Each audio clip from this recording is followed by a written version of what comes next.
Hey there, this video is going to be all about the overheating in the Canon R7, and the short answer to the question of if it overheats, yes, it definitely overheats, but there's some modes that do a lot better than others, and there's some modes that don't overheat, and so in this video I want to explore all that and show you, to give you some ideas about whether or not this camera will work for you. Overheating is something that I'm very concerned with any camera that I buy and use, because as a videographer, overheating can destroy your shoots and cause a lot of stress, and so I need to find cameras that don't overheat.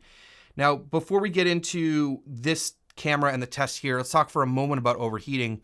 There are a lot of cameras coming out in the last few years that have this awesome thing called oversampling, right? They take a higher resolution image, like in this case, a 7K image, and oversample it to 4K in the camera. It gives you a crazy amount of detail and lower noise and just a beautiful image.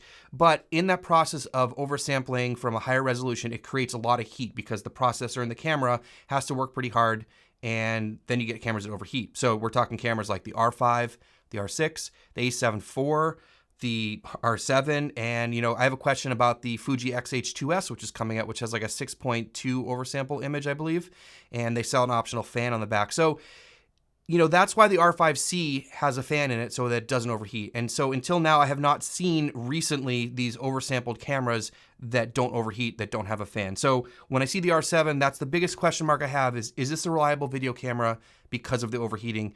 And that's what we're gonna figure out in this video. Now, I'm gonna do a bunch of tests here, and these definitely took a while. And I did some inside and outside. I live in Raleigh, North Carolina. It is pretty hot here in the summer, so all the tests were done outside. It was around 90 degrees, which I think is pretty fair. But there's a lot of different situations that this camera can be used for, and I'll sort of talk about that at the end of the video.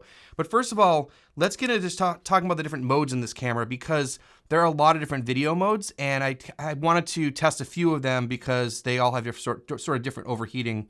So if we go into the menu here, the Q menu, and select the movie size here, there's a bunch of different options. So basically what I like to shoot in is the 4K fine mode in 24 frames a second in IPB. So that is the highest quality that 24 frames a second this camera can shoot.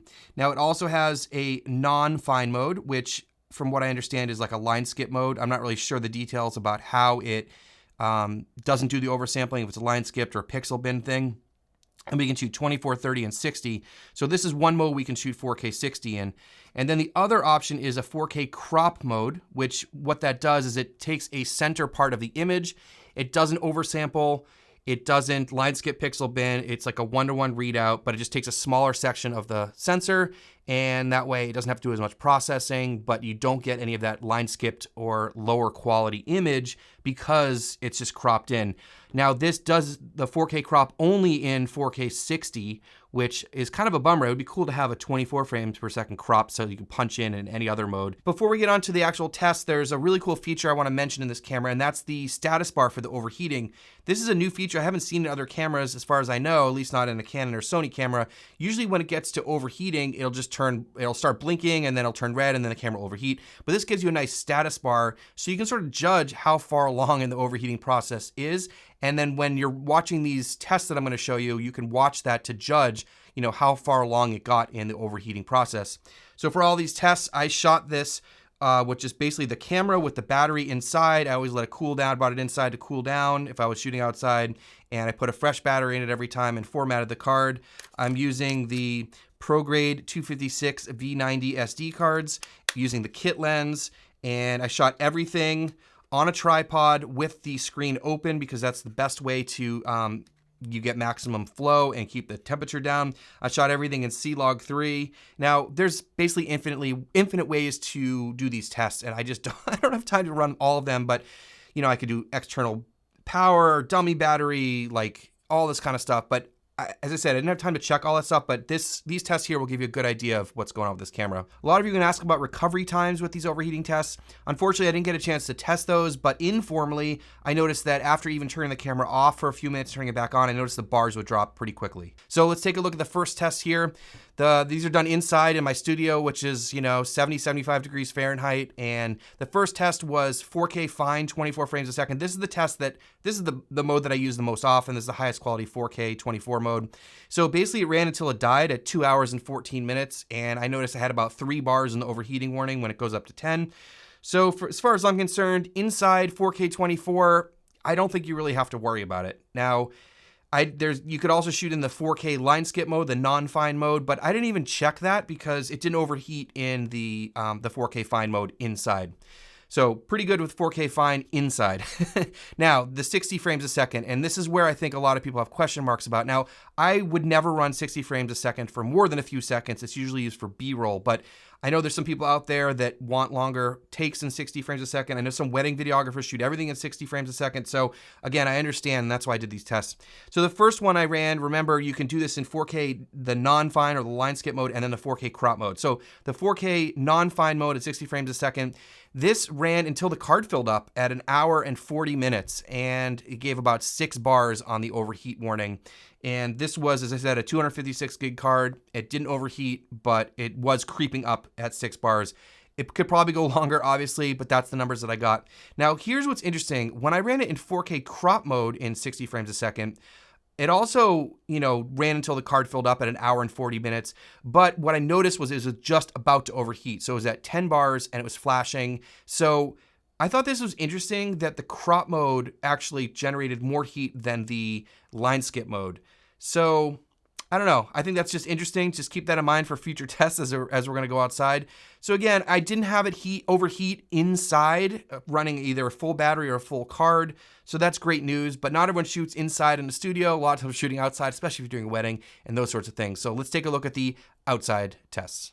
It was about 85 to 90 degrees Fahrenheit outside here in North Carolina when I did these tests. I tried to keep the cameras in the sun as much as possible just to make it as hot as possible for these tests. There were some clouds, obviously, and then some of the shade crept in at different points of the day. So I did my best to move it around, but it is what it is. First test, 4K fine, 24 frames a second. The camera overheated in 1 hour and 1 minute. So you can cause the 4K fine to overheat outside. Of course, it was pretty brutal out there, but I wanted to give it sort of a stress test.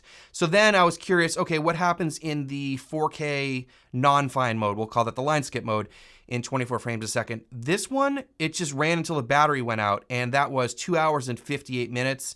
It went up to 2 bars and then went down during that time period because the sun was kind of in and out. But one thing I was curious about with this was that it ran longer than it did in the 4K fine mode. The 4K fine mode ran 2 hours and 14 minutes before the battery ran out. So the good news is if you need to shoot 4K for long periods of time, there is a mode in this camera that'll pretty much run indefinitely, and that's the 4K non-fine mode. So definitely, it's good to have that as a backup because if your camera overheats and you don't have time to let it cool down, you do have that option for sure. Now the 4K 60 modes, and this could be a deal breaker for some of you, but for me personally, I said I don't really shoot 60 frames for very long periods of time. So the first test, 4K 60 in the non-fine mode, that's the line skip mode, it overheated in 33 minutes. So that's what it is. And then the last mode, which is the 4K 60 crop mode, it overheated in 24 minutes. So overall, 4K 60 overheats faster than 4K 24. That is definitely what I expected. That was no surprise whatsoever.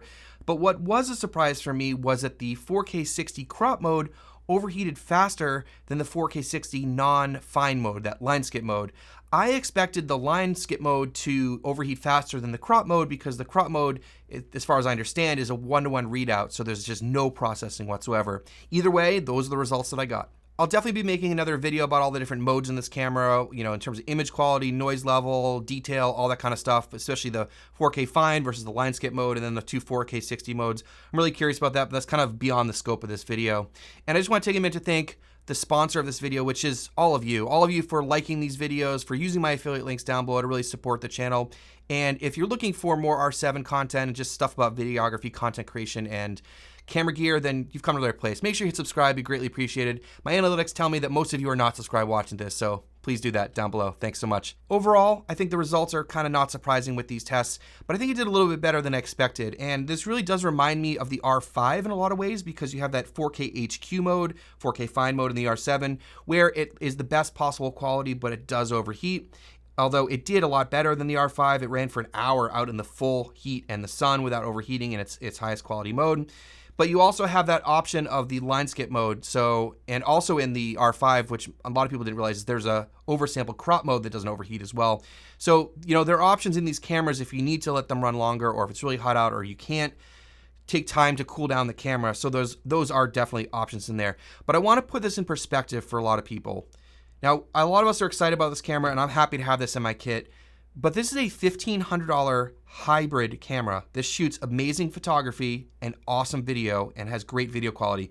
But to me personally, this is not good enough to be my A cam. This is not a workhorse video camera. Those cameras need to run and run and run. So I'm talking C70, R5C, FX3, FX6. Those are dedicated video cameras that you can rely on for long periods of time. Now, this doesn't mean that this camera may not be right for you. You need to figure that out. And that's sort of what these tests gave you, is the limitations of this camera. Could this be a good B cam? Yes, I think so. Could this be a great camera for YouTube and vlogging?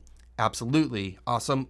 Also a great photography camera. So understanding the limitations of your camera is awesome. Are there some workarounds for this? Probably. I'm not going to explore all those because, as I said, I don't recommend this as an 8-cam workhorse camera.